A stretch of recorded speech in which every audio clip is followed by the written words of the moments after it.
Okay, I'm Emma Marinin. This is Neuromuscular Treatments 1, and this is our first demo. And today we're going to introduce neuromuscular techniques by working on the traps of our clients. So before we do anything, we always want to get permission to work with our client, and then I like to just establish contact with my client. The first thing I always do is just put a little bit of my body weight into the clients, key into their breathing, and just see where my client's body is at. I might add a little bit of jiggling into my hands, just kind of starting to have a conversation with their body.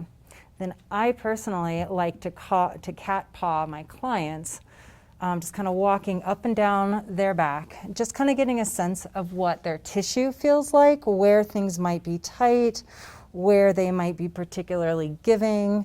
I just want to get a sense of my client's body, what the tissue is like, and where I might find myself doing some work.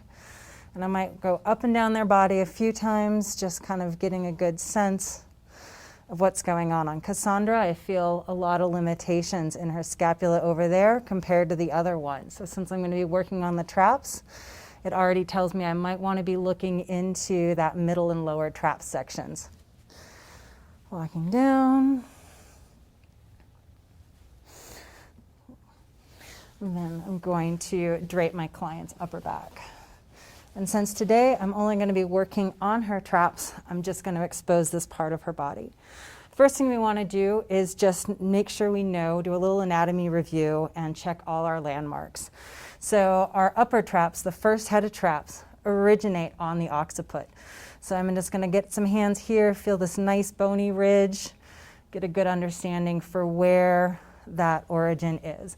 Then the traps are going to glide down each side of the neck, comes out to the side. Our next bony landmark is going to be if I reach my hand forward and I feel for the clavicle right by the acromion process.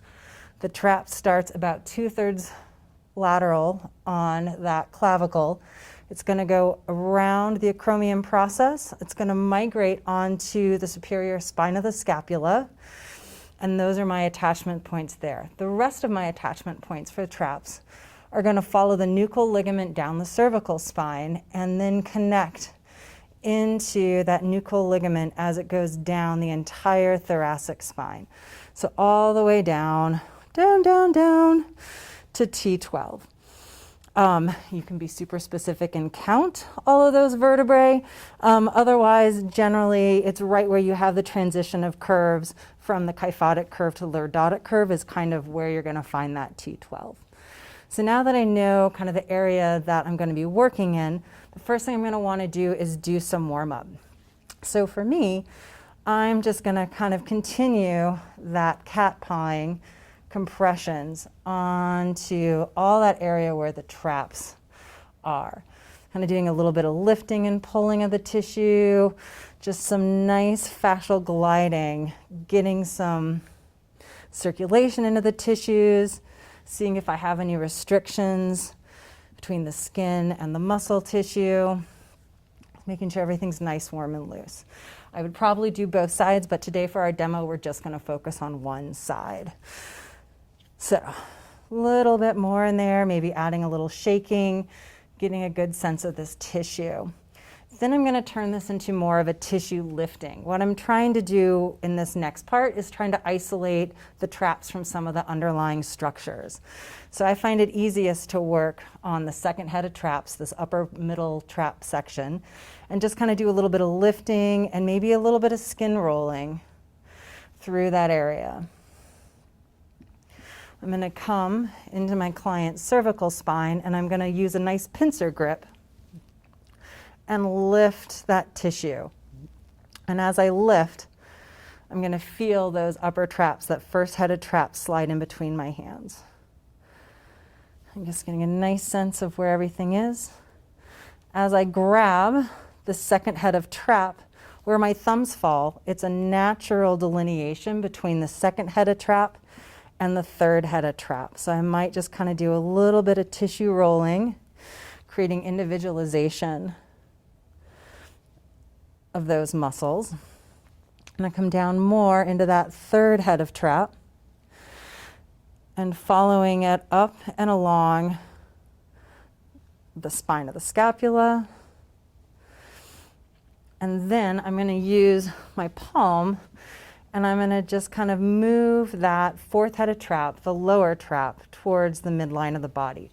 What I'm feeling for is I'm grabbing a whole bunch of tissue with my palm, and as I glide my palm over the skin, moving it towards the medial edge, I'm going to feel this ridge of muscle that I glide over, and that's going to be the lateral edge of that fourth headed trap. And I'm just going to follow it down. If you can't feel it to start, use your little anatomy picture in your head to just kind of visualize where that should be. As I'm doing all this, I'm starting to get that trap is lifting off the structures underneath it. It's become easier to identify. When I feel like the tissue is nice and warm, the next thing I'm going to do is I'm going to start that pincer grip, which is that static compression, the ischemic compression. I like to do both heads of the first trap together as opposed to doing them one side or the other, but you certainly can. If I'm going to isolate and do, say, right side and left side first head trap individually, I typically actually reach across the body to isolate that first headed trap and do a little pincer grip through there. It's just really awkward if I do it on the same side. It's weird biomechanics for me, or I can take both my hands and just kind of scoop and lift, and I'll be grabbing both the right and left side first headed trap. And then I'm gripping the tissue right in between the pads of my second and third finger and my thumb. I'm not using my fingertips. I'm creating kind of a broad section to grab that tissue and lift. And I'm going to just kind of settle my pressure in there and see what's going on with the tissue. With Cassandra, more superior towards her occiput, that tissue is really soft. So I'm not too concerned about putting much pressure in there. But if I walk my hands down inferior a little bit, I start to feel some density in the tissue. So I'm gonna migrate my hands up and down that muscle a little bit and see if I can identify where I have the biggest density of tissue, the most tight tissue, the most restrictions, and I'm just gonna hang out there. And I'm gonna wait and use a gentle squeeze on that tissue, and I'm waiting for it to relax. So this is an ischemic compression. What's happening here is we are temporarily reducing the blood flow to that small section of muscle tissue where the muscle tissue is holding a contraction. And as it gets depleted of an oxygen and fuel supply, it's going to have to let go. And so I'm waiting for that tissue to relax, and then I'm going to reward it by letting go of my pressure. As you just saw, when I let go, I have a tendency to do what's called tissue breaking. It's a terrible name for a technique because you're not breaking the tissue, but I'm doing kind of a back and forth sawing motion through that tissue to kind of stretch and encourage more lengthening of the sarcomeres as they relax. So that's how I approach that first head of trap. Now I'm going to move over and get into the second head of trap. Sometimes it works to have your client's arm hanging out on the table, but in this position you actually have some activation of the upper traps. So I like to take my client's hand out and just set it on the side of the table. You can also set it up on the headrest if that works for your client. I find this works really well. Sometimes our clients, especially if they're larger chested, they might need a towel rolled in front of their shoulder to kind of support the shoulder. Or if you've got a client who has just a lot of tissue or maybe really monstrous biceps, their arm might be prone to rolling forward. And what I do is I take their arm and I gently, with my knee, just kind of press their arm up into the table so this arm is nice and secure. It's not going to roll over the front of the table no matter what I'm doing with my client's body. So now I'm going to come and do that pincer grip technique with this second trap. And as I do this, you can see how her second trap just pops up. So what's really cool about the second head of trap is, especially as you've got these attachments on the lateral aspect of the clavicle, that trap actually curls up and over and creates kind of this wave-like formation.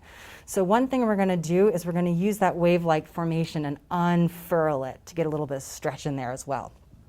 When you're closer to the spine, you don't have that furling. So again, I'm going to come with my pincer grip. I personally like to start closer to the spine and move laterally, but that's a personal preference. And I might do a little bit of tissue jostling, just trying to get this second headed trap lifted. It has a tendency to be pretty sticky, close to that junction with the first headed trap, and I'm just going to be lifting it and moving it out. Once I've identified specifically where that second headed trap is, I can really feel that curling over aspect of it. And I'm going to take my fingers and hook it underneath that curl, and then I'm going to use my thumbs and just unfurl that tissue. And it's just going to create a gentle little tissue stretch. How does that feel, Cassandra? That's awesome. Excellent. I'm just going to do a nice little tissue stretching there, walking through that second headed trap. It tends to get a little bit more stuck as you get out toward the acromion process.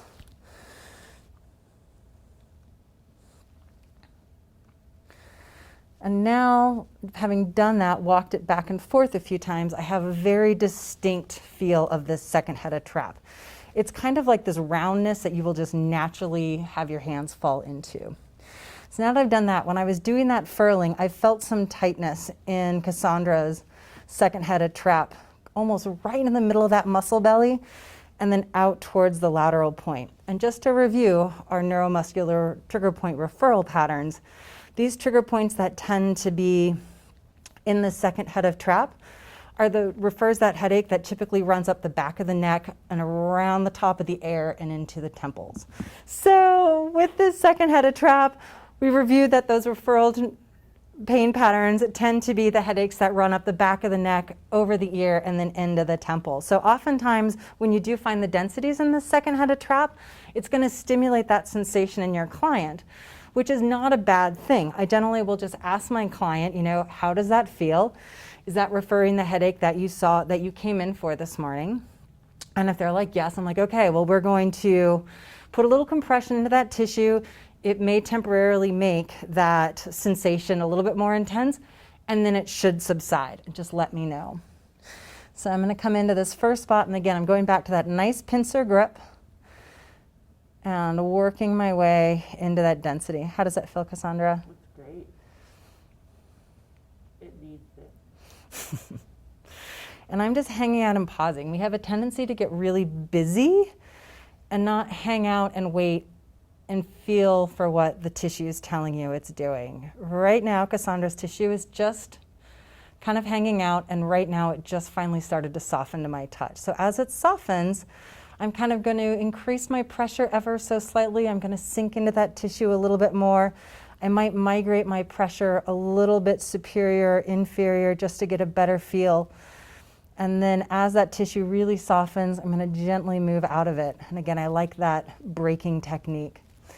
I'm going to come down more laterally into this zone down here and do the same thing, where that one's pretty feisty, and put that compression in there. What I've been feeling is a whole bunch of little flickers of that muscle, and those are little neurological twitches that are happening in the muscle fiber.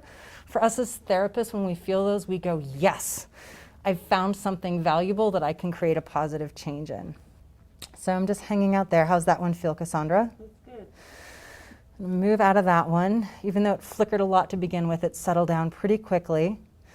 And then I'm coming all the way out to that AC joint and hanging out there. And this one, the tissue is just kind of migrating away from me, so I'm moving with it. And then I'm going to walk out of that tissue. Next, I'm going to come down and find that third head of trap. So this segment you're really going to find in between about T2 and T4, 5, and then above the spine of the scapula. And in this zone, you should just kind of naturally feel this round of tissue. It's easy to accidentally end up with both the second and third head of trap. We're coming down and trying to just isolate this third. And Cassandra's is a little sticky, so I'm going to kind of grab this round segment of muscles, and I'm just kind of going to do a little bit of rolling it up and down, trying to get it to be a little bit more individual for me.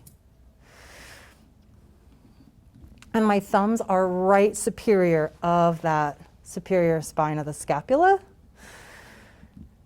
Really what I'm trying to do is just separate this third headed trap from the second. So I know exactly where it is. Now that I have it nicely isolated, I'm going to go in and see if I can find any trigger points in this one. When you find trigger points in this third head of trap, they tend to be in the middle of that muscle belly, and they tend to refer headaches that come right up to the base of the skull, kind of in that suboccipital occiput zone. And I'm just hanging out, listening to the tissue, seeing what it has to tell me. Cassandra's tissue is being very amenable and is letting go very easily. And so I'm going to move on. All right, final section of the trap that we're going to isolate and individualize is the fourth head of trap. And so this guy comes off the more medial aspect of the spine of the scapula, and it's going to float down and come down to T12 on Cassandra. And it's got slips that are going to go to every single one of those thoracic vertebrae from about T4 down. So that's kind of the triangle zone that I'm looking for. Again, we've done some nice rolling to find this tissue. I like to come right to that medial border of the scapula when I have this visualization of where the trap should be, and just kind of roll that tissue back and forth and see if I can start to feel a muscle pop up in underneath my fingers. And so there we go. So I've got this nice feel of that second head of trap. When you come close to the medial border of the scapula, you can actually get a pretty good grip on this fourth head of trap. And it's pretty easy to individualize it. And you can even sometimes follow it over the scapula, and then you'll start to lose it as it broadens out and thins, connecting into the spine of the scapula. And then if I'm walking my hands down it, trying to slide my thumbs almost underneath it, lifting it off the erector spinae that's below, the further down you get towards the spine, it gets harder to keep it individualized. When I'm about here, I'm losing it, and here I'm just holding skin. So if I want to work on that lower, I'm going to be working to press and kind of trap the lower bit of the traps between my fingers and the spinous processes. So now we know where it is. This guy, if it refers any sort of discomfort, it tends to refer discomfort actually right in between the scapula, and then occasionally right at specific sites where the muscle is. So I'm just going to come in, and again, my job is to press my thumbs onto that lateral border of the trap, and I'm going to take my fingers and I'm going to pull the rest of that muscle up and over my thumbs and trap it in there. And then I can walk and find spots that are tight. And sometimes they'll jump out of your way, which is what just happened there. And instead of going, oh gosh, the muscle jumped, all I'm going to do is just kind of jiggle my fingers around and reposition. Quite oftentimes the muscle tissue is going to slide away from you, and you're just going to be like, oh, no problem, readjusting. No big deal. When I walk down this fourth head of trap in Cassandra, it actually feels really nice and pliable. The only place it's not is right at that medial border of the scapula. So I'm just going to spend a little bit of time there in this ischemic compression and see if that tissue is going to soften for us. And you can see Cassandra is breathing a little thoughtfully now, which is kind of an indicator for me that I'm on a good spot. And if these spots are intense, you can always cue your client to breathe into that discomfort and make sure to let go. And the feel under my fingers is that that tissue has let go quite a bit. How does that feel now, Cassandra? Better. Yeah. So I'm going to walk out of that. So now I've done a really nice job doing ischemic compressions through all four segments of Cassandra's traps. So now we get to give it a little bit of love and attention. So I'm going to use just the slightest bit of lotion and apply lotion to my client's back. And then I'm going to do a little bit of tissue milking. So all I'm doing is grabbing that tissue, and then I'm just sliding down it. Oftentimes this is called milking, kind of a weird term. I don't like breaking, but all you're doing is just running through that whole length of that muscle and making sure that you can glide nicely, flushing out any of the metabolic waste that got freed when you did that ischemic compressions, and just gliding through that tissue. And I typically start with that second head of trap. I'm going to move through the third. When you move through the third, you're right above the superior angle of the scapula. Let off your pressure a little bit. That grittiness you feel underneath that is levator scapula. And it's easy to start monkeying and getting into there, and that crunchiness is kind of a cartilaginous attachment that you can irritate. So when you feel that, just kind of lighten your pressure a little bit, glide right over it, and then sink right back in as you follow that all the way out to the AC joint. Just doing a few more there.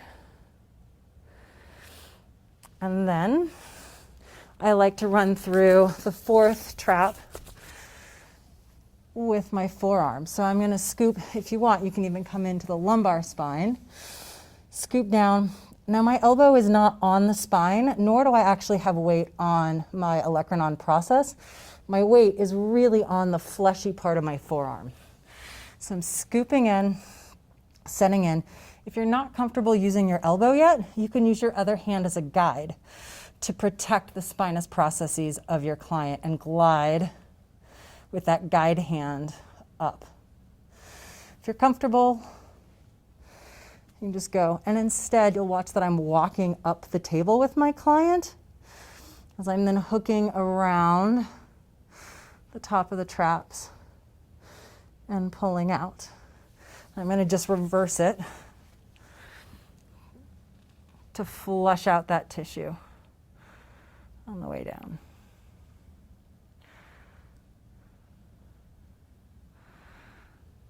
And you'll probably do a few passes of that. And again, I just really want to reiterate, as you come up, we have a tendency as massage therapists to get ourselves stuck in place, and we'll find ourselves leaning, leaning, leaning, leaning. And not only now is my body mechanics totally compromised, the shoulder's in a really unhealthy place, but the stroke does not feel as good as for Cassandra. Can you tell the difference? Yeah. Yeah, so it's really important as you come up. I'm just going to be doing kind of little tiny inchworm steps, keeping my shoulder and my elbow completely in line. And then sinking my weight down, bending my knees to scoop around that second head of trap, opposed to doing some weird bending of my body here. We want to make sure our bodies stay healthy for a long time. So after I've done those long strokes, I've milked out second head of trap, third head of trap, fourth head of trap through second again. I want to make sure that I give some specific attention to that first head of trap. I find this kind of tricky because we want to get here, and if you put any downward pressure, you're just mashing your client's face into the face cradle, and that really doesn't feel great. So I will slide my fingers in and use a very upward leaning pressure, or I'm going to come back to that pincer grip on both sides of the neck and just kind of slide my fingers from inferior to superior, gliding up and trapping both the left and right side. Okay, so we've warmed up the tissue. We've done ischemic compression. We've flushed out the tissue, lengthened it out. The last thing we want to do for a neuromuscular treatment is stimulate and reset all those proprioceptors, specifically the Golgi cells and the spindle bodies. What we've found is that doing little plus and minuses on all those attachment sites stimulate those proprioceptors to kind of reboot. It's like rebooting a computer. So what it's doing is it's asking those proprioceptors to reassess how much length and tension they're holding in the muscles. And they'll go, oh yeah, we were holding too much. I'm going to loosen this up a bit. So I'm going to take a thumb and I'm going to back it up. I don't want you using thumbs like this. It's really hard on the thumb joint. But a nice backed up thumb is really well supported. And I'm going to start right at the occipital ridge and just do little tiny plus minuses. I do these fairly gently at the occipital ridge because a lot of people have a lot of sensitivity to this zone. And all we really are trying to do is stimulate these proprioceptors. You don't need to mash them into pieces. You just want to get specific work in there. So I'm specifically targeting where that space in between where we have the muscle tendon junction and the tendon bony junction. It's right in there. So it should be a fairly bony feel underneath your finger. Sometimes people call this bone massage. So finished doing my plus minuses along the occiput. I'm then going to come down and move out to the distal clavicle. Here I'm going to hook my fingers up and over that clavicle, and I'm kind of going to do this scrubbing motion in that little plus minus position. So I'm going to glide across those clavicular attachments and then up and down across them. Just creating these little tiny distinct motions. Again, kind of like bone massage. I'm going to migrate out towards that AC joint and follow along the top of the acromion. And then I'm going to continue and just follow that along the superior spine of the scapula. And I'm moving that always superior. Once we get inferior to the spine of the scapula, we're then on infraspinatus. So we're working on those attachments for traps that are over supraspinatus. And I'm going to follow that spine of the scapula as medially as I can go. Then I'm going to move on to all those attachments on the thoracic spine. And so those connections are just lateral to the spinous process. If you gently feel those spinous processes, you'll notice if you just go to the side, there's like this natural hollow that your fingers fall into. That's the zone I'm targeting. So again, I'm wrapping my fingers in. Instead of keeping your fingers straight like this puts a lot of load on those finger joints. But if you naturally curl your fingers and brace them against each other, they're going to slot in there very nicely, and you can do just that nice little scrubbing back and forth and up and down. And you're just going to kind of migrate down the spine. Or you could go up the spine. It doesn't really matter which direction or what order you do this in, as long as we address all those attachments.